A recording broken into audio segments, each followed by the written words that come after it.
Excellencies, ladies and gentlemen, I would like to thank the German government for inviting me to address the Security Council today on the topic of accountability for sexual violence in conflict. It is an honor to be included among such a distinguished panel of speakers. In preparing to deliver these remarks alongside Nadia, my client, my friend, and somebody I greatly admire, I thought back to a conversation we had when we first met. Nadia told me of her suffering at the hands of 12 different ISIS men who enslaved and brutalized her.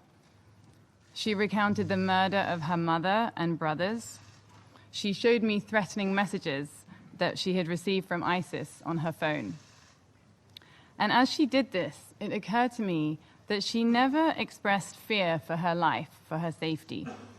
Instead, that day, and ever since, she has spoken of only one fear: that when this is all over, the ISIS men will just shave off their beards and go back to their normal lives, that there will be no justice. I am legal counsel to Nadia and to other Yazidi women and girls who were kidnapped, bought, sold, enslaved, and raped by ISIS, and my brief is the pursuit of justice. But it was clear from an early stage that this was going to be a challenge. The world's powers were focused on a military solution, and nobody wished to speak about justice.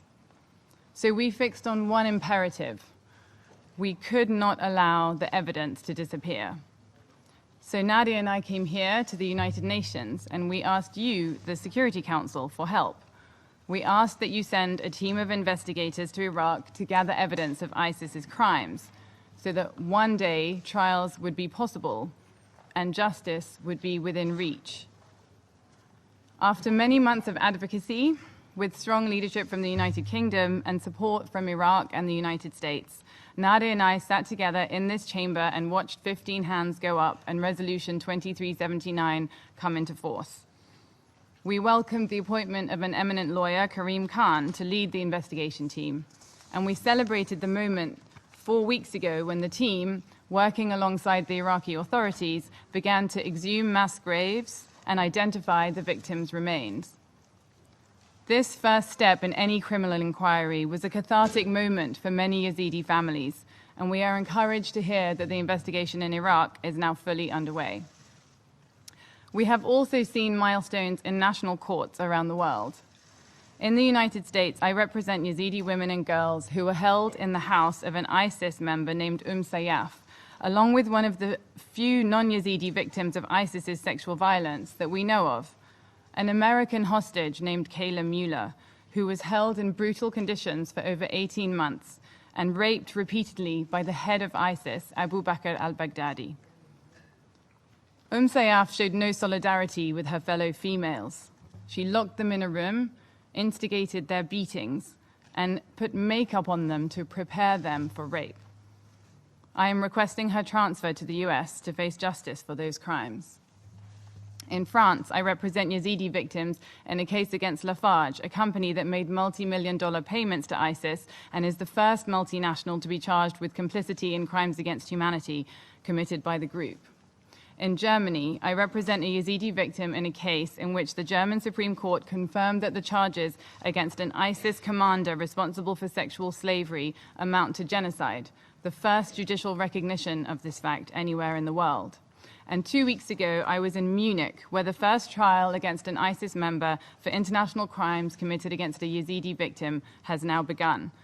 In that case, I represent the mother of a 5-year-old Yazidi child who was enslaved, chained outdoors to a window, and left to slowly die of thirst in the scorching heat. The ISIS member who allowed it to happen now faces charges of murder as a war crime. These are important milestones, and I would like to convey special thanks to the German prosecutors I have worked closely with over the last few years for their determination and professionalism in bringing these cases to trial. But let me be very clear. This does not come close to the level of justice the survivors wish for, or the scale of the international response that they deserve. Excellencies, ladies and gentlemen, Let us remember that the crimes committed by ISIS against women and girls are unlike anything we have witnessed in modern times. ISIS controlled territory the size of the United Kingdom and ruled over 8 million people. More than 40,000 foreign fighters from 110 countries are estimated to have joined ISIS's ranks in Iraq and Syria. But the question of bringing them to justice has barely raised a whisper. And yet, if we don't act now, it will be too late. Thousands of perpetrators, including some of the most high-ranking, are held by coalition-backed SDF forces in Syria. Those forces say that they, quote, lack logistical support to hold them for a long time. And President Trump has warned that if Europe does not find a way to put foreign fighters on trial, the US will be, quote, forced to release them. Thousands more ISIS members are detained in Iraq, but there, trials that the UN says are lacking due process proceed on a single terrorism charge without witnesses and move swiftly to executions. None of these trials stand as a measure of justice for Yazidis. They do not provide victims an opportunity to look their abusers in the eye and tell the world what ISIS has done. The charges do not include sexual violence, and crimes like genocide are not even on the books. This has to change, and there is now a unique opportunity for international accountability. Because thousands of ISIS militants are in custody, a UN team is collecting evidence, and survivors are waiting to testify. But also because people in the region are calling for international trials. In Syria, the SDF has called for, quote, a special international tribunal to prosecute foreign fighters. And in Iraq, the Kurdish regional government has made a similar plea.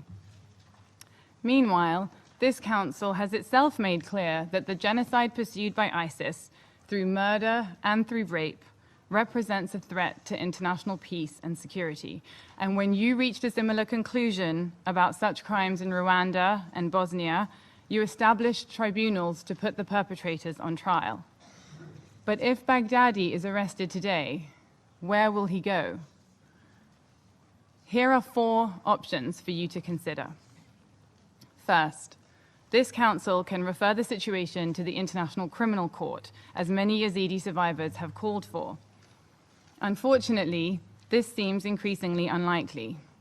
The United States government has recently said, through its National Security Advisor, John Bolton, and its Secretary of State, Mike Pompeo, that the ICC is, quote, dead to us, and that those who support certain ICC investigations can be denied entry to the US, have their assets frozen, and may even face arrest.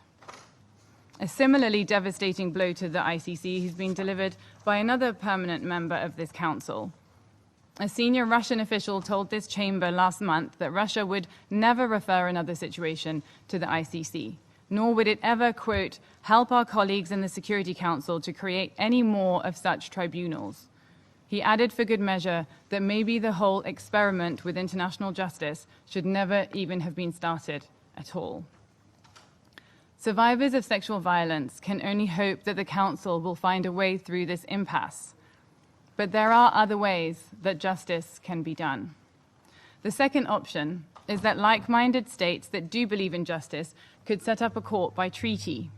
This could be done by states that are members of the Global Coalition, many of whom are represented here today.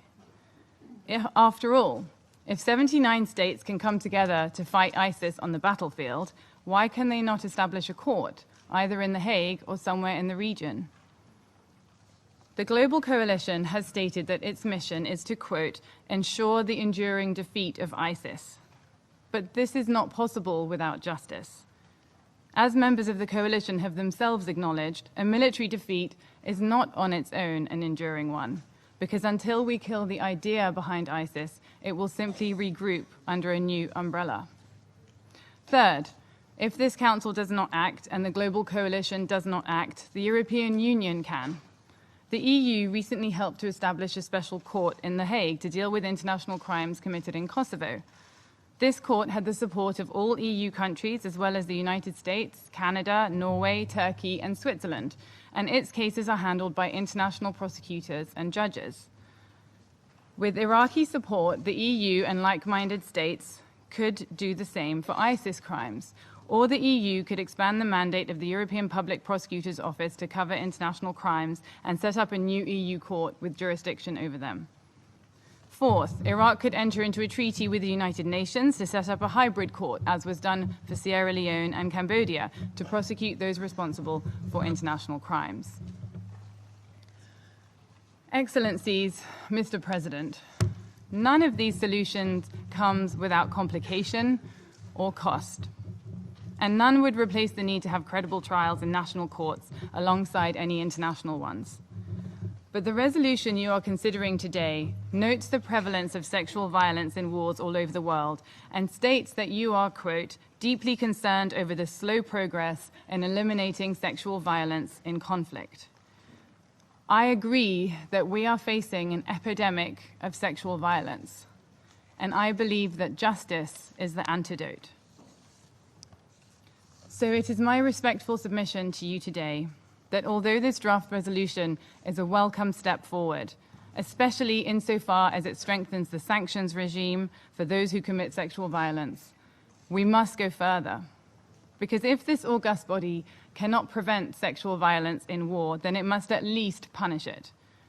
As the parents of Kayla Mueller and other American ISIS hostages have put it, when crimes like these are made public in an open court, victims like us can be heard and begin to heal, and we can hope that justice will put an end to such crimes against humanity. So instead of abandoning international justice, we must stand up for it, because justice is not inevitable. It doesn't just happen, and it doesn't stand a chance if people in power, including those at this table, don't make it a priority. After World War II, the victorious nations, the UK, France, Russia, and the US, asked themselves the same question about the Nazis that we are asking now about ISIS. When it comes to war, should we really care about justice? British Foreign Secretary Anthony Eden took the view that, quote, the guilt of the Nazis is so black that they fall outside any judicial process. Others thought that show trials or mass executions would be the better response. But the United States, under Presidents Roosevelt and Truman, pushed for trials because the US said it was important to create a record of the Nazi system of terrorism. And the American prosecutor who opened the trial said he did so because, quote, the wrongs which we seek to condemn and punish have been so calculated, so malignant, and so devastating that civilization cannot tolerate their being ignored because it cannot survive their being repeated. Excellencies, ladies and gentlemen, this is your Nuremberg moment, your chance to stand on the right side of history. You owe it to Nadia and to the thousands of women and girls who must watch ISIS members shave off their beards and go back to their normal lives while they, the victims, never can. Nadia has been given many honors since she decided to bravely speak out about the horrors she and her people have suffered. She has received titles, awards, words of thanks, promises of assistance. But she would trade her Nobel Peace Prize in a heartbeat for the chance to get what she really wants, the chance to face in a court of law those who murdered her mother and her brothers and those who brutally and repeatedly raped her. It is time to make justice your priority so that history can record what happened, so that we can stop it from happening again, and to truly honor survivors like Nadia who have already suffered too much. Thank you.